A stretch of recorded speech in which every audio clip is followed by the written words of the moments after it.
احنا دايما فاكرين ان ربنا مستنينا نبقى احسن الاول، نظبط نفسنا، نبطل الغلط، نستقيم شوية وبعدين نقرب.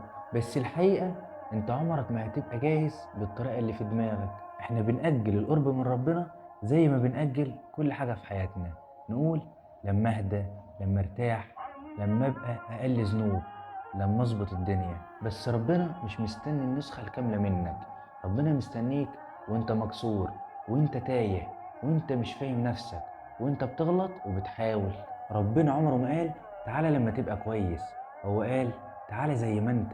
يمكن اقرب خطوة لربنا مش صلاة كاملة ولا دعاء طويل ولا كلام كبير. يمكن اقرب خطوة انك تبطل تضحك على نفسك وتعترف انك محتاجه. اكتر ناس ربنا بيحبهم مش اللي ما بيغلطوش، لكن اللي كل ما يقع يفتكر ان ليه رب يرجع له.